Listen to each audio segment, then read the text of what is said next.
약이 예민도를 낮춰주긴 하지만 생각을 바꿀 수는 없어요. 그런데 약을 끊으려면 이유가 없어져야 되잖아요. 태어날 때부터 자존감이 낮지는 않거든요. 분노에 대해서 정당화를 많이 해줘요. 그리고 그거를 활용하는 방식을 알려주는 거죠. 나에 대해서는 그게 적용이 안 되는 경우가 있어요. 뭔가 이상하잖아요. 나랑 그 사람이랑 똑같은 사람인데 한번 내가 세상을 보는 렌즈에 어떤 왜곡이 있지 않을지 의심을 해보면 좋을 것 같아요.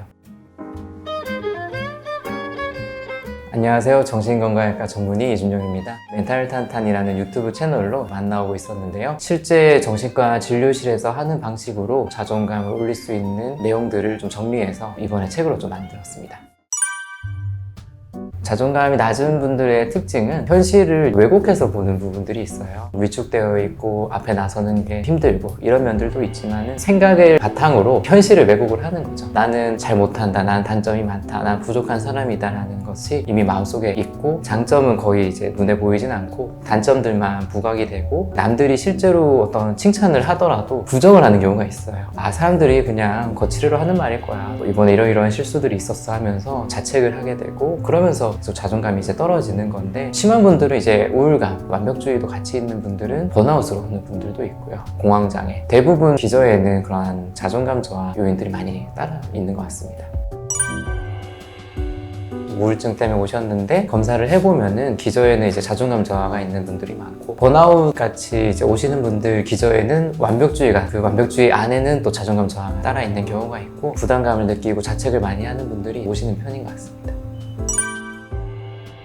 태어날 때부터 자존감이 낮지는 않거든요. 그때는 뭐 좋은 것도 없고 이제 나쁜 것도 없는 상태인데, 커가면서 부모님의 어떤 말투라든지 이제 관계 방식이라든지 친구들과 있으면서 어떤 따돌림이 있을 수도 있고, 선생님이 좀 가혹하게 했을 수도 있고, 나르시스트 주변에 있으시면 그렇게 자존감이 좀 빼앗기기도 하고요. 자신에 대한 뭔가 이제 부정적인 인식들이 쌓일 수가 있어요. 그렇게 외부의 대상에 대해서 쓰는 경우가 많이 있어요. 우리가 많이 접하는 솔루션들은 작은 성취를 해라. 실제로 자존감 도둑이 안에 있는 분한테는 통하지가 않아요. 성취를 하더라도 자존감 도둑이 부정을 해버리거든요. 단점을 부각을 하기 때문에 실질적인 방법은 초점을 이제 외부에서 좀 내부로 바꿔서 내 안에 내 생각처럼 들리지만 실제로는 내 자존감을 깎아먹는 어떤 생각의 덩어리가 있다는 것을 파악을 하는 게 중요해요. 진짜 생각과 아니면 어렸을 때 이제 들어왔던 부정적인 말들, 이 자존감 도둑을 구분을 해서 허점을 파악하고 내 안에 그런 필터가 없어지면 그때부터는 내 성취들이 그대로 인지가 되거든요. 그때부터 이제 자존감이 올라갈 수 있는 환경이 됩니다. 그래서 내 안에 어떤 자존감을 떨어뜨리는 부정적인 사고방식을 파악하고 없애는 게 가장 포인트인 것 같습니다.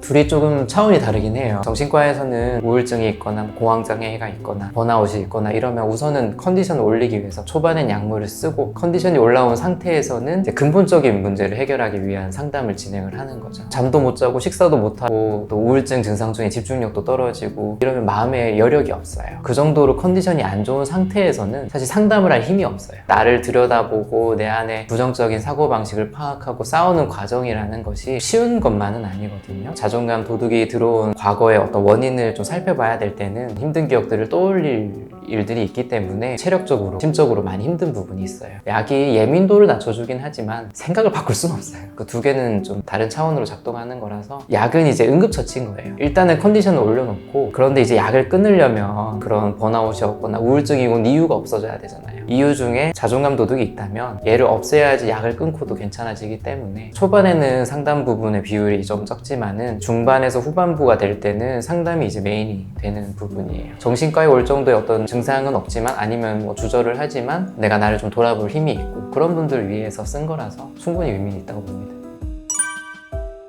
인사이드 아웃에서도 나는 부족해 라는 부정적인 자아상이 있다가 마지막은 여러 자아가 있다는 걸로 나타나는데, 신념 저장소라는 곳이 있거든요. 나는 부족해, 난 충분해. 이 신념들이 모여서 컨트롤 센터에 다시 올라가면은 그게 어떤 자아상을 형성하는 시스템으로 되어 있는데, 우리의 어떤 경험들이 모여서 세상을 보는 틀이 된다. 자존감 도둑이라는 것도 경험들이 이제 신념이 돼서 나타난 거거든요. 정신과에서 하는 일들은 신념 저장소로 내려가서 그 부정적인 경험들을 하나씩 이제 보면 보면서 이거를 약간 중립적이거나 긍정적인 걸로 바꾸는 작업이에요. 왜냐하면 부정적인 경험이라는 것도 결국은 해석이 들어가는 거거든요. 어린아이에 이제 어리기 때문에 전체적인 조망을 못하고 오해를 했던 부분도 있고, 예를 들어 부모님 일 때문에 싸우는 건데 내가 공부를 못해서 부모님 말을 잘 안 들어서 이렇게 되었다, 나는 참 못난 아이다, 뭐 이런 식으로 부정적인 경험으로 들어가는 경우도 있어서 상담을 한다는 거는 그런 기억을 끄집어내서 이걸 중립적이거나 아니면 긍정적인 걸로 바꾸면 거기서 비롯되는 부정적 신념이 이제 중립적이거나 긍정적인 걸로 바뀌는 거죠. 그러면 그 결과로 나타나는 자아상이 좀 더 이제 순해지는 거죠. 자존감 도둑이라는 건 결국 어떤 부정적인 자아상인 것 같아요. 나에 대한 부정적인 이미지, 그런 작업을 통해서 부정적 자아상이 좀 더 중립적이거나 긍정적으로 바뀌면 자존감이 결국엔 올라가는, 책에도 설명을 했지만 처음에 우리는 그런 자아상이 나라고 똑같이 생각하거든요. 나는 충분하지 못해가 정말 나다라고 이제 생각을 하는데, 실제 우리가 들여다보면 나라는 거는 그런 공간들을 이제 포괄하고 있는 그 건물 자체인 거예요. 나는 그 안에 있는 내용들을 이제 살펴볼 수가 있고, 그 중에 내가 어떤 것들을 취사 선택을 할 수 있는 능력이 있고요. 이걸 메타인지라고도 하고, 나라는 거는 이 생각과는 좀 별개로 좀 떨어진 사람이다 라고 생각을 하면 이 자존감을 떨어뜨리는 말들, 자존감 도둑이라는 것도 좀 다를 수 있다는 인식이 좀 생길 것 같습니다. 인사이드 아웃은 그거를 되게 직관적으로 잘 만든 것 같아서 인상 깊게 봤습니다.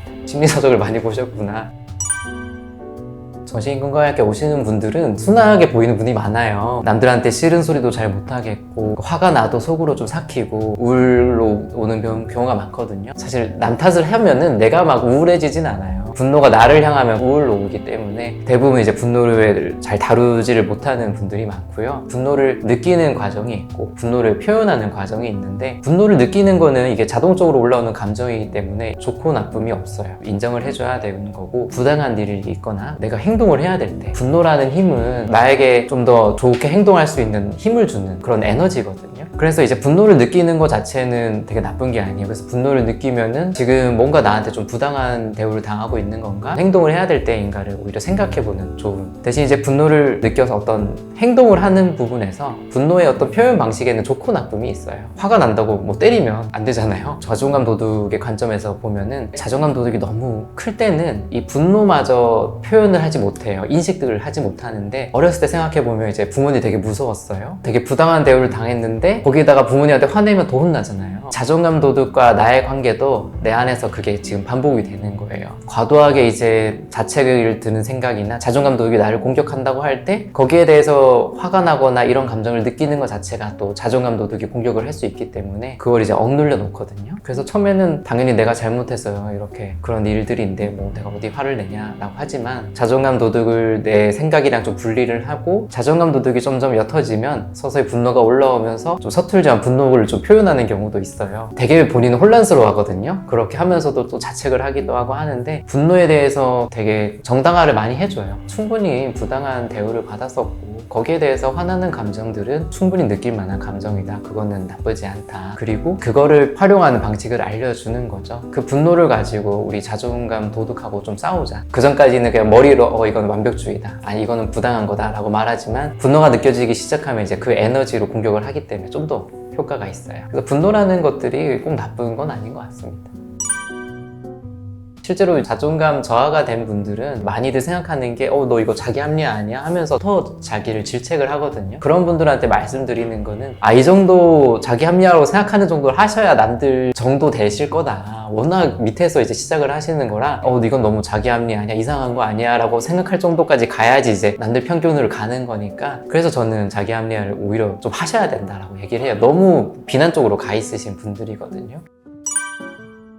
나르시시스트나 이런 분들도 사실은 그 안을 들여다보면 자존감이 되게 떨어지는 분들이에요. 자존감이 상당히 낮기 때문에 그 낮은 자존감을 지키려고 비대한 자신을 만드는 거거든요. 현실을 왜곡하거나 자존감이 너무 충만하다라고 오히려 어떤 큰 갑옷을 쓰는 거죠. 그렇게 큰 갑옷을 쓴 사람들한테는 실제로 접근하기가 너무 어려워요. 본인이 상담실에 오는 경우는 없습니다. 그래서 저희가 사실 접하기는 어렵고 아마 이 책을 그런 분들은 안 볼 거예요. 네.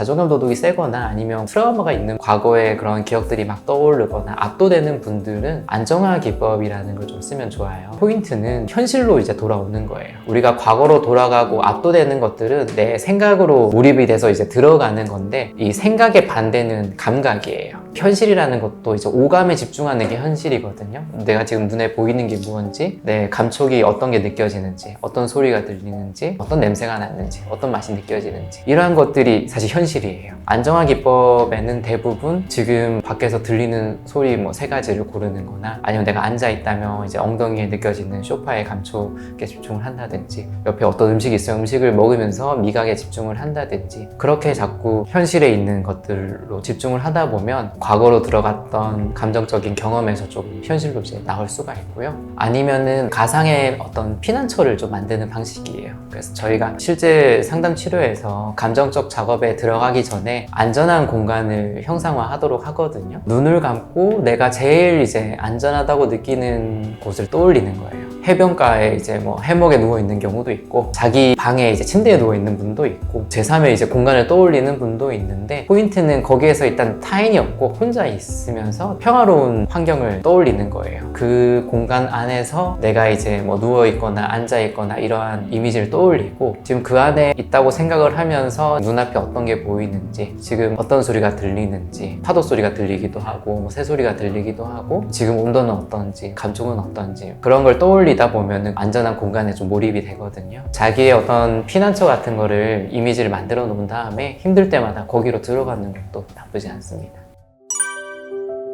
그 생각을 한번 의심해 볼 필요는 있다. 오랫동안 내 안에서 내 생각과 내가 사고방식이라고 느껴질 수밖에 없기 때문에 되게 자연스러울 거예요. 그 말이 진리 같고 사실 같고. 그렇지만 저는 말씀드리고 싶은 거는 한번 우리가 좀 의심을 해보자. 친구가 만약 이런 생각을 똑같이 하고 있으시다면 어떻게 얘기하시겠냐 하면은 또 그럴 때는 되게 객관적으로 말씀을 해주시거든요. 근데 나에 대해서는 그게 적용이 안 되는 경우가 있어요. 뭔가 이상하잖아요. 나랑 그 사람이랑 똑같은 사람인데. 저는 한번 내가 세상을 보는 렌즈에 어떤 왜곡이 있지 않을지를 한번 의심을 해보면 좋을 것 같아요. 그 의심을 하고 이게 사실이 아닐 수도 있다라는 균열이 생기는 순간부터는 진전을 할 수 있거든요. 우리가 세상을 보는 시각을 한번 살펴볼 필요가 있다. 내가 어떤 안경을 쓰고 있는지를 한번 좀 들여다보면 좋을 것 같고요. 아무래도 혼자서 이렇게 적용하는 게 실제로 힘들어요. 제가 GPT로 자존감 도둑 판독기라고 만들었어요. 오픈 AI 로그인만 하시면 무료로도 다 쓸 수 있으시거든요. 생각들을 한번 적어보시면 어떠한 종류의 자존감 도둑이 어떤 식으로 말을 하고 있는지, 그리고 그게 왜 사실이 아닌지, 그럼 그 자존감 도둑이 어떤 식으로 좀 대응을 해야 되는 건지 적어놔가지고 참고해 보시면 좋을 것 같습니다.